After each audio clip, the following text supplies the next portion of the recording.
Rajanna honey trap ಪ್ರಕರಣಕ್ಕೆ ಸಂಬಂಧಪಟ್ಟಂತೆ ಈ ಪ್ರಕರಣವನ್ನು ಈಗ ಸಿಐಡಿಗೆ ವಹಿಸಲಾಗಿದೆ. ಸಿಐಡಿ ತನಿಖೆಗೆ ರಾಜ್ಯ ಸರ್ಕಾರ ಆದೇಶ ಕೊಟ್ಟಿದೆ. ಎಫ್ಐಆರ್ ದಾಖಲಾಗದೆ ಪ್ರಾಥಮಿಕ ತನಿಖೆಯನ್ನು ನಡೆಸುವಂತಹ ಸಾಧ್ಯತೆ ಇರುತ್ತೆ. ಈಗ ಒಂದು ತಂಡ ರಚನೆ ಆಗುತ್ತೆ. ಆ ತಂಡದಿಂದ ಈ ಪ್ರಕರಣಕ್ಕೆ ಸಂಬಂಧಪಟ್ಟಂತೆ ಪ್ರಮುಖವಾಗಿ ಈ ಹನಿ ಟ್ರ್ಯಾಪ್ ವಿಚಾರಕ್ಕೆ ಸಂಬಂಧಪಟ್ಟಂತೆ ಒಂದು ಕಡೆ ತಂದೆಯ ಆರೋಪ ಏನು ಅಂತಂದರೆ ಹನಿ ಟ್ರ್ಯಾಪ್ ಮಾಡಲಾಗ್ತಾ ಇದೆ ಅಂತೇಳಿ ಮಗ ಹೇಳ್ತಾ ಇರುವಂಥದ್ದು ಕೊಲೆ ಯತ್ನ ಆಗಿತ್ತು ಅಂಥೇಳಿ.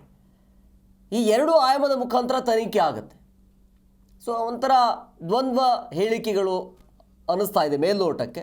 ಮಗನಿಂದ ಈ ರೀತಿಯ ಕೊಲೆ ಯತ್ನ ಆಗುತ್ತೆ ಅಂತ ಮಗ ಹೇಳ್ತಾ ಇದ್ರೆ, ತಂದೆ ಹೇಳ್ತಾ ಇರುವಂಥದ್ದು ಹನಿ ಟ್ರ್ಯಾಪ್. ಅಂದರೆ ಕ್ಲಾರಿಟಿನೇ ಇಲ್ಲ ಇವರಿಗೆ, ಹನಿ ಟ್ರ್ಯಾಪ್ ಮಾಡೋಕ್ಕೆ ಬಂದಿದ್ರಾ ಅಥವಾ ಕೊಲ್ಲೋದಕ್ಕೆ ಬಂದಿದ್ರಾ ಅನ್ನೋದು. ಒಟ್ಟಿನಲ್ಲಿ ತನಿಖೆ ಆಗಬೇಕು ಅನ್ನೋದಿತ್ತು. ತನಿಖೆ ಆಗಬೇಕು ಅಂತೇಳಿ ಈಗ ರಾಜ್ಯ ಸರ್ಕಾರ ಕೂಡ ಓಕೆ ಕೊಟ್ಟಿದೆ, ಅಂದರೆ ಸಿಐಡಿಗೆ ನೀಡಿದೆ. ಸೊ ಇನ್ನು ಮೇಲೆ ಈ ಹನಿ ಟ್ರ್ಯಾಪ್ ಮಾಡುವವರು ಯಾರು, ಏನು, ಎತ್ತ, ಅವರ ಹಿನ್ನೆಲೆ, ಯಾಕೆ ಮಾಡಿಸಿದ್ರು ಅದೆಲ್ಲವೂ ಕೂಡ ತನಿಖೆಯಿಂದ ಆಚೆ ಬರಬೇಕಾಗತ್ತೆ. ಬಟ್ ಈಗ ಇರುವಂಥದ್ದು ತನಿಖೆ ಯಾವ ರೀತಿಯಾಗಿ ಸಾಗುತ್ತೆ ಅನ್ನುವಂಥ ಕುತೂಹಲ ಇದೆ.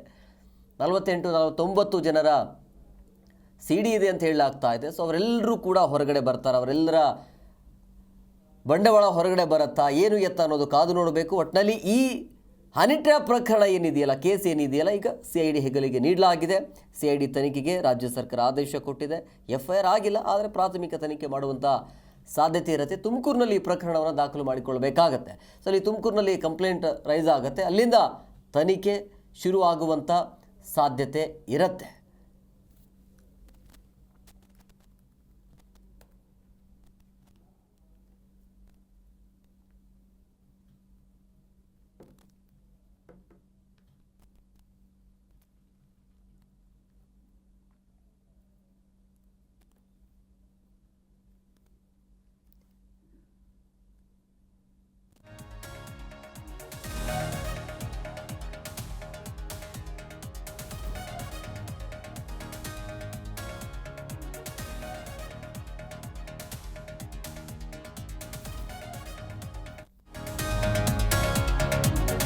ಡಿಜಿಗೆ ದೂರು ಕೊಟ್ಟಿದ್ದಾರೆ ರಾಜಣ್ಣ ಪುತ್ರ ರಾಜೇಂದ್ರ.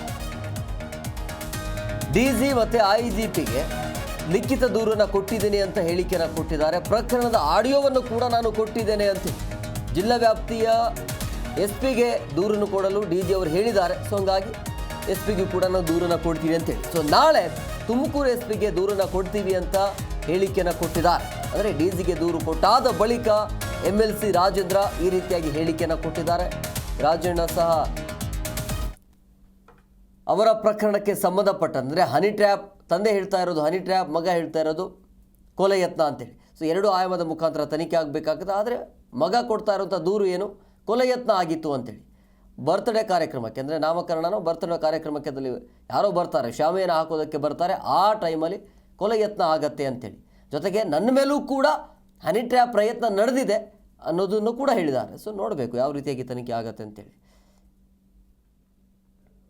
ಗೃಹ ಸಚಿವರ ಹತ್ರ ಹೋದಾಗ ಮನವಿ ಕೊಡ್ತಾ ಇದ್ದೀನಿ, ನಮ್ಗೆ ಯಾರ ಮೇಲೂ ಅನುಮಾನ ಇಲ್ಲ, ಕೇವಲ ಯಾವುದೋ ಒಂದಷ್ಟು ಫೀಚರ್ಸ್ ನ ಹೇಳ್ಬಿಟ್ಟು ಈ ರೀತಿ ಬಂದಿದ್ರು ಅಂತೇಳಿ ಅನುಮಾನ ವ್ಯಕ್ತಪಡಿಸಿದೆ. ಈಗ ನೀವು ಕೊಲೆ ಬೆದರಿಕೆ ಅಂತ ಬಂದಿದ್ದೀರಾ. ಬ್ಯಾಕ್ ಟು ಹನಿ ಟ್ರ್ಯಾಪ್ ವಿಚಾರಕ್ಕೆ ಹೋದ್ರೆ ಯಾರು ಮಾಡಿದ್ದು ಏನು ಅನ್ನೋದು ಇನ್ನೂ ಗೊತ್ತಾಗ್ತಾ ಇದೆ. CID ಕೊಟ್ಟಿದ್ದಾರೆ ಅಂತ ಇವತ್ತು CID ಅವರು ಮನೆ ಹತ್ರ ಹೋಗಿದ್ದಾರೆ.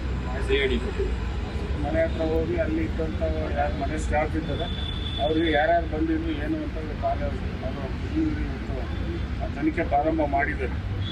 ಏನು ಗೌರ್ಮೆಂಟ್ ಗೆಸ್ಟ್ ಹೌಸ್ ಇದೆ ಜೈಮಾನ್ ರೋಡಲ್ಲಿ, ಅಲ್ಲಿಗೆ ಇವತ್ತು CID ಅವರು ಹೋಗಿ ಅಲ್ಲಿರುವಂಥ ಮನೇಲಿ ಯಾರೆಲ್ಲ ಕರೆದಿದ್ರು ಅವ್ರನ್ನೆಲ್ಲ ಯಾರು ಬರ್ತಾ ಇದ್ದಾರೆ ಏನು ಇವತ್ತು ತನಿಖೆ ಪ್ರಾರಂಭ ಮಾಡಿದ್ದಾರೆ ಅಂತ ಮಾಹಿತಿ ತಂದಿದ್ದಾರೆ.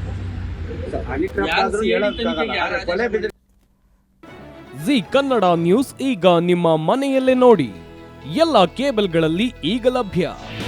ನಿಮ್ಮ ನೆಚ್ಚಿನ ಜಿ ಕನ್ನಡ ನ್ಯೂಸ್ ಈಗ ಸನ್ ಡೈರೆಕ್ಟ್ ನಲ್ಲಿ number 292, Tata play number 1664, Jio TV number 1334, NXT digital number 30, in cable number 30, city networks 51, U digital number 162, GTPL number 17, Rockline telecommunications number 42, Shri Basaveshwara cable number 168, rural cable network 60, Vinayaka digital 57, Abhishek cable 821, city channel 53, Siddeshwara cable network 57, V4 digital Infotech 628, Surya digital networks 53, Gajanan digital number 836, Malnad Infotech private limited number